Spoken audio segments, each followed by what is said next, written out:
Tonight, a top Republican senator blasting President Trump, calling him, among other things, reckless, saying he's irresponsible, hurting international negotiations, and he could put the nation on a path towards World War III. Tell me what you really think. We'll analyze the words of Tennessee's Bob Corker.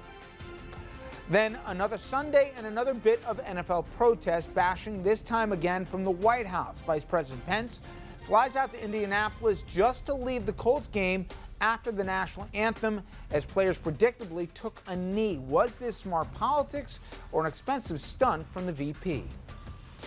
And later, in less than a month, voters in the state of New York will decide whether the state should hold a constitutional convention. We'll replay our special report as advocated for and against, making their case to the voters. Good evening, everybody, and welcome to RFL. I'm Richard French. Thank you very much for joining us this Monday night, Columbus Day. We'll get into all of those topics I mentioned, plus we'll talk a little gun control in the wake of Las Vegas's massacre with one of the co-sponsors of that 1994 assault weapons ban. But we begin with the war of words between President Trump and a top Republican in the U.S. Senate.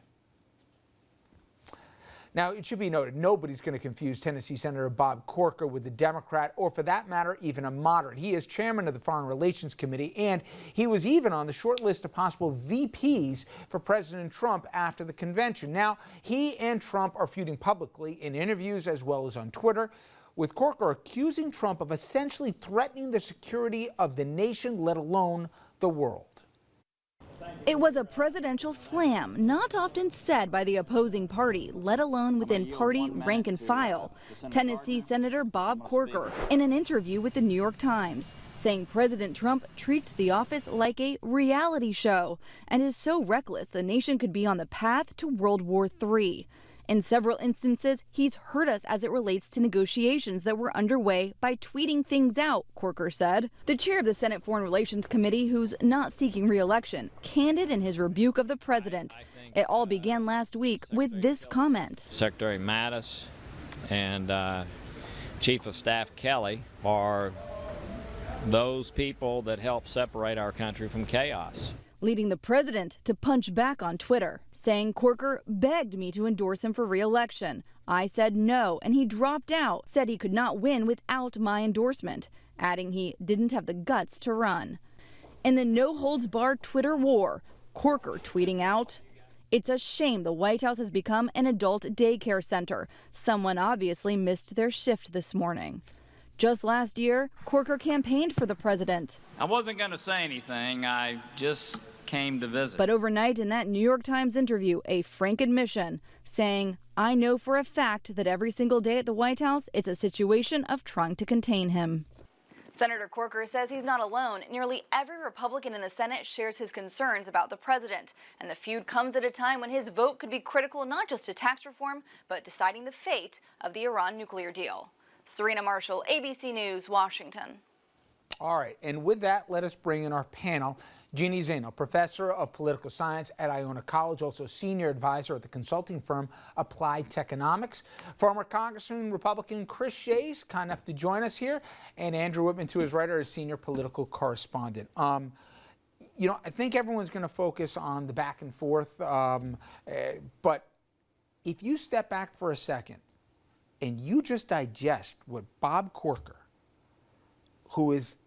he's the head of the Foreign Relations Committee, he said it's a full-time job right now to try and contain the president, adult daycare. Every Republican feels the same way he does on the Hill. He's a threat, the president is, to national security, and he could be leading us potentially into World War III. You cannot create more inflammatory remarks right now.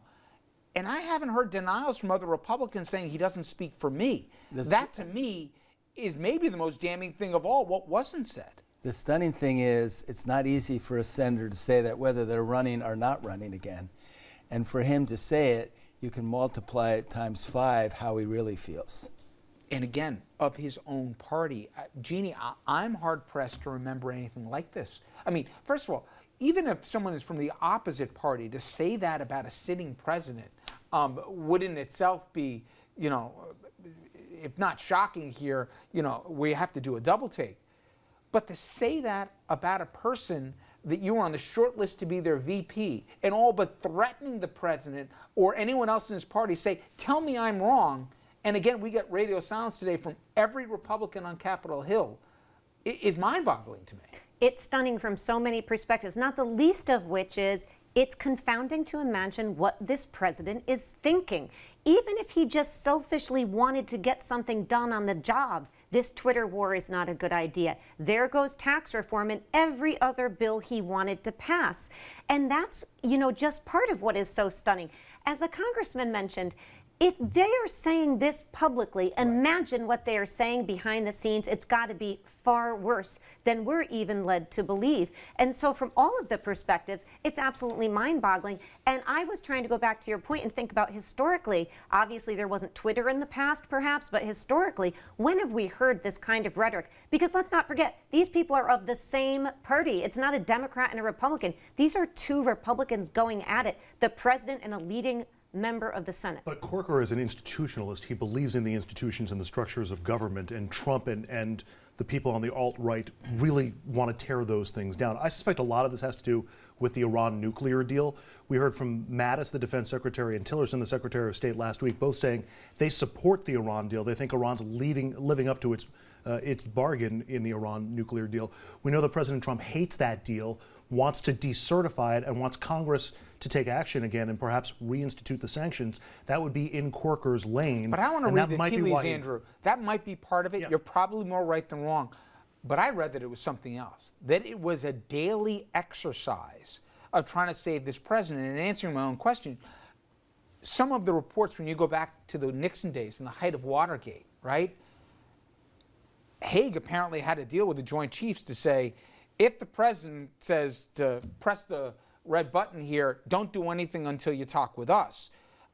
Again, without knowing any of the facts, there seems to be a conversation going on that on a daily basis, and Bob Corker would know, okay, that there is full management of trying to keep this guy under control, not to either say or do something.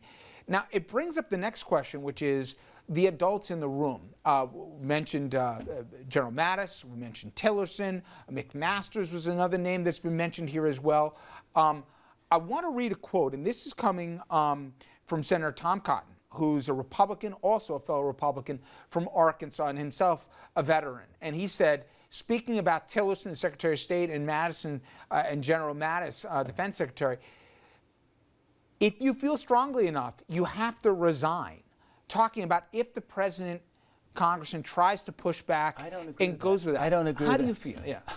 I just don't. If you care about your own reputation and you don't want your reputation to be hurt, but I think these folks in the White House right now, our Secretary of State, Defense, they're thinking about the country first, even if in a way it hurts their own reputation.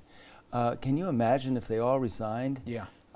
There's so many elements to this. I mean, I feel for my colleagues because they want to be supportive of an agenda, and they know this. The president really wants the institution, as you point out, to be critical of him because he's fighting the institution.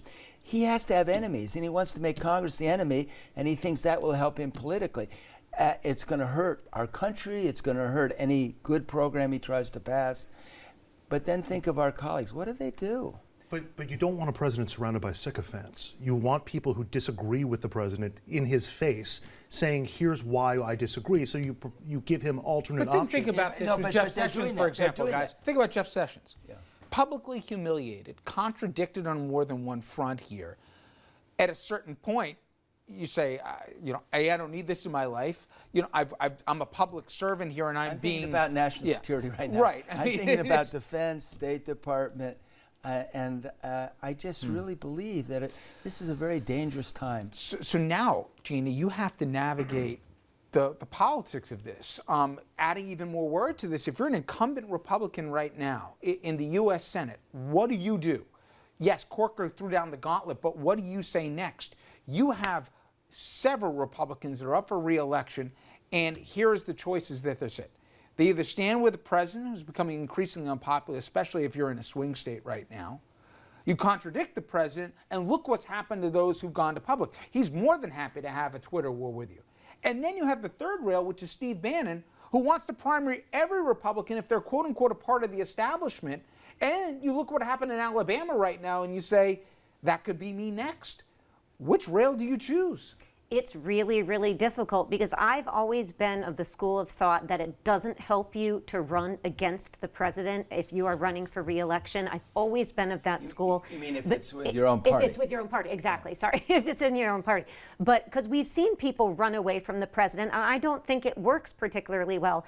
But this is such a stark choice for people. And let's not forget, you know, if the president does at some point come under the threat of impeachment because of something like the Russian collusion investigation or whatever it is, and of course that's a long way down the road, without friends in the Senate and in the House, you do not survive those kinds of ordeals. And he has done everything but kind of disrupt and discard any friendships he could have had there to his own. They may not survive either way. That's the tragedy. You know, if you criticize them, you're going to offend people. If you don't, they're going to say, you're not doing your job. So, you know, I think the answer is, and it sounds simplistic, just do the right thing and live with the consequences. Just do the right thing. Well, we're going to see how that plays out. And speaking of doing the right thing, on the other side of this break here, the latest chapter in the White House NFL anthem soap opera. It took another turn on Sunday. Vice President Mike Pence, he flew to Indianapolis. There, Peyton Manning got not only his statue here, but was honored before the game. But before even the kickoff, he left the arena. That after the national anthem, the question was this good politics or was this a stunt and an expensive one at that? We'll explain after this.